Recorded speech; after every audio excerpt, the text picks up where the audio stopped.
So the question is, if the reserves are so low compared to the amount of deposits, how could deposit insurance possibly guarantee the deposits of a bank? With the recent failures of several banks in the US and Europe, many people are wondering what deposit insurance is and how exactly it protects them. And this is especially true as some YouTubers start to make videos about deposit insurance and the seemingly small reserves that they have in comparison to the very large amounts of deposits in which they insure. However, deposit insurance and the mechanisms that keep your money safe are actually fairly simple to understand. And with a little bit of knowledge, you can rest assured that your money is likely safe. And in this video, we're going to talk about what deposit insurance is. We're going to talk about who it protects, and we're going to talk about how it protects them. So by the end of this video, you'll have a complete understanding, no matter what country you're from, of how deposit insurance works and how it protects you. And with that knowledge, you'll be able to manage your money and your bank accounts in order to make sure that you maximize the protection for your money. But before we get into it, my name is Nolan Matthias, and if you want to thrive financially, this is the place for you. So do me a favor, hit the subscribe button and hit the like button so more people like you can see this video. Okay, so let's discuss deposit insurance. And for the purposes of this video, I'm not going to talk about specific countries and specific limits. I'm going to talk about the actual function that deposit insurance plays in our economy and how it protects your money. Because over 113 countries have different types of deposit insurance, and they all play a significant role in the stability of their respective economies. So let's start first of all by talking about what deposit insurance is. Deposit insurance is designed to protect in part or in full depositors from any losses that may be incurred by their bank not being able to pay its debts or the bank failing. And it is very much a crucial part of a financial system which creates stability within that system. So in other words, deposit insurance is first and foremost about creating a sense of confidence in the banks where your money is deposited. Now, that being said, depositors aren't the only beneficiaries of deposit insurance. There are actually three beneficiaries of deposit insurance. The first is obviously the depositor, the second is the bank itself, and the third is the banking system as a whole. So let's talk about how each of these benefit from deposit insurance. So first and foremost is the obvious, the protection of the depositors. Now, depending on where you live and the type of financial institution that you deal with, there are going to be different types of deposit insurance. And in order to figure out how much you're covered for and what the rules are in your specific jurisdiction, the best way to go about that is to simply Google it. And if you can't find the answer you're looking for from Mr. Google, well, the next step is to call your financial institution and find out from them where your money is insured and how much it's insured for. Now, the second beneficiary is obviously the bank. So how do banks benefit from deposit insurance? Well, that's simple. The deposit insurance creates certainty for depositors, which in theory minimizes the risk of a bank run, which is what allows the bank to invest or lend out a pretty significant amount of the funds that are deposited at that institution. So in other words, the bank is able to make long-term bets like lending the money or investing it in long-term investments, even though there's always the risk of depositors wanting their money back quicker than the bank can liquidate those long-term assets. And the primary risk for banks that deposit insurance mitigates is that risk of a bank run. And a bank run, of course, being the scenario where depositors fear that they aren't going to be able to get their money back because they fear that their bank is in trouble and therefore go to the bank and try to get their money out as fast as possible. So essentially, the bank benefits from being able to lend out money and invest money while having less risk of depositors demanding that money back. Now, this in theory creates a moral hazard because what it does is it allows banks to make more investments than they would otherwise if they didn't have that same insurance level available to them. And it also creates a scenario where a bank may make riskier investments as well. So while deposit insurance is important in order to give depositors certainty, it can also cause the very issues which would create uncertainty for a bank. Now, the third beneficiary is the banking system as a whole. Because in general, if deposit insurance didn't exist and there was a bank run at one bank, it could bleed into other banks, causing a systemic failure. So deposit insurance actually benefits all banks, not just the banks that are struggling, which is why the banks are the ones who pay for the deposit insurance. And again, this makes sense because that deposit insurance allows them to take more risks than they would take if they didn't have it. Now, one important thing to note here is that deposit insurance covers deposits, but it does not necessarily cover the assets that are being held by the bank on your behalf. So in other words, stocks, bonds, things like that. Those are typically covered by a different type of insurance depending on the country that you're in. Now, with respect to how deposit insurance works, the banks pay premiums to the Deposit Insurance Corporation, which is usually either a federal organization or one that is backed by the federal government of the country that it is in. And these premiums are used in order to create reserves that would be used in the event of a bank failure. Now, deposit insurance organizations also have other mechanisms for raising funds. For example, after the 2008 financial crisis, the FDIC in the United States required that all banks pay at least 3 years premiums in advance, and they also did what's called a special assessment in order to shore up further funds in order to make sure that they had more than enough reserves on hand.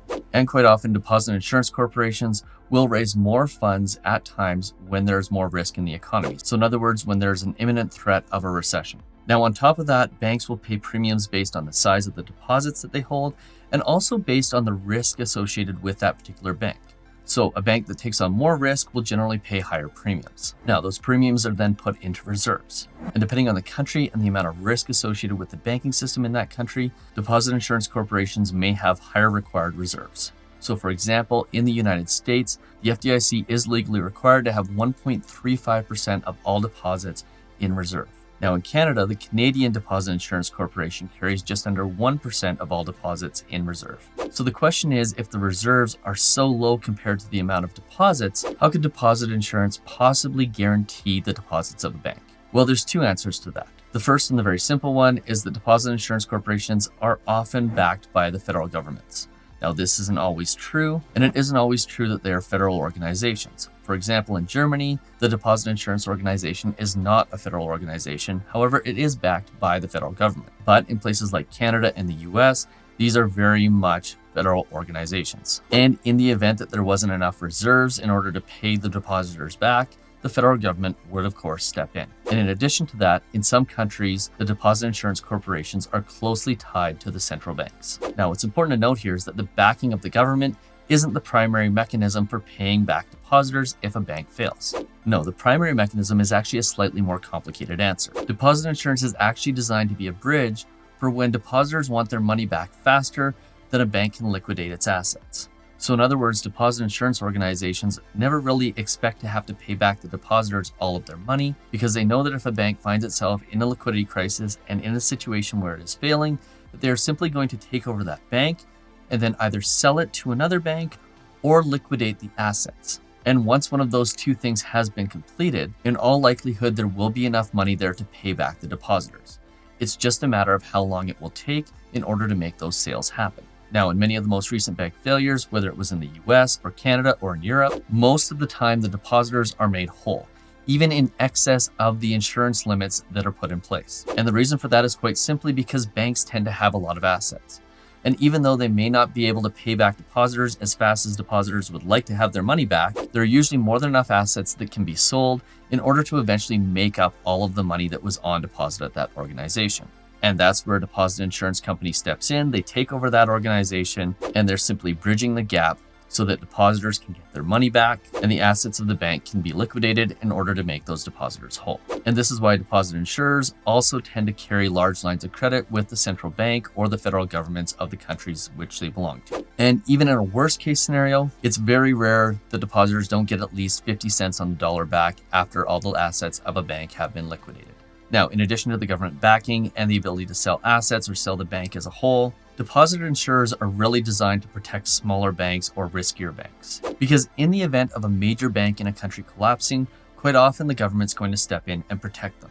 The deposit insurer becomes irrelevant because a big bank failing is what's considered a systemic risk to a financial system, and therefore, if it were to happen, you can expect that the government will step in and probably guarantee in the entirety all of the money that is held within that organization.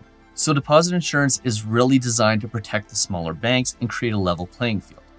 Because if deposit insurance didn't exist, what would happen is people would only want to put their money in the biggest, most secure organizations, which would put smaller institutions at a significant disadvantage, which would also potentially create a scenario where they make riskier investments in order to get bigger. So deposit insurance is really about leveling out the playing field and giving consumers certainty that no matter which bank they choose to put their money in, whether it's big or small, that their money will be protected. And that creates equality in the system and more competition, which is good for everybody in the long term. Now, depending on where you live, there's some things that you should probably know. First and foremost, how much of your money is protected. And quite often, deposit insurance organizations will protect a certain amount of money per institution and per account. So it's important to know what these limits are, and it's important to know that if you put money in various different banks, if that increases the amount of protection that you have. And quite often the answer to that is yes. So for example, in the United States, you're covered for up to $250,000 per institution. In Canada, on the other hand, you're covered for up to $100,000 per account or up to 8 accounts. and per institution. So spreading your money between different institutions based on the limits of the deposit insurance in a lot of cases is a very good idea, especially if you're holding that money in cash. Now, in addition to that, it's important to note what kind of financial institution that you're dealing with. Because for example, the deposit insurance for banks may be different from the deposit insurance for credit unions, and it may have different limits. So understanding those allows you to mitigate your risk with respect to where your deposits are held. And I think this is especially important if you run a business and you tend to have a lot of cash on deposits with any single institution. And for the small amount of time that it will take you to Google the information and then make sure that your money is covered, it's a pretty small price to pay for insurance in order to make sure that your money is protected. Oh, and if you want to know more about how to manage your money and make sure your money is protected, make sure you check out these videos here.